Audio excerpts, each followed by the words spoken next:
So delivery అయిన తర్వాత భార్యాభర్తలు ఎప్పుడు కలుసుకోవచ్చు, కలుసుకుంటే వచ్చే ప్రమాదం ఏంటి, సో కలుసుకోకపోతే వచ్చే ఇబ్బందులు ఏంటి అన్న దాని గురించి చాలామంది అడుగుతూ ఉంటారండి. సో యూజువల్గా ఏంటంటే డెలివరీ అనేది 2 రకాలుగా జరుగుతుంది, ఏదర్ నార్మల్ డెలివరీ లేకపోతే సిజేరియన్ డెలివరీ.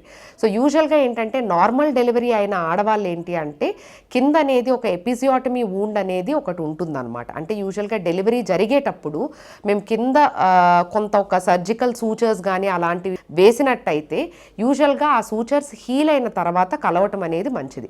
సో ఆ హీల్ అవ్వటం ఎంత తొందరగా అవుతుంది అంటే యూజువల్గా అది హీల్ అవ్వటానికి 3 నుంచి 4 వారాల వరకు పడుతుంది. కాబట్టి 3 నుంచి 4 వారాల తర్వాత మీరు ఎప్పుడైనా భార్యాభర్తలు అనేది కలవచ్చు.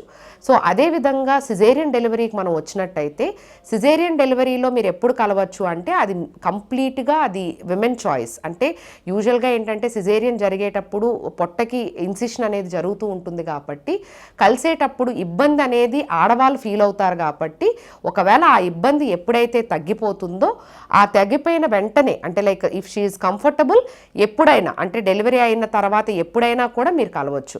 బట్ అది ఇబ్బందిగా ఉంది అంటే సూచర్స్ మీద పడటం వలన ఇంకా తనకు పెయిన్ అనేది వస్తుంది అని అంటే మాత్రం దాన్ని అవాయిడ్ చేయటం బెటర్.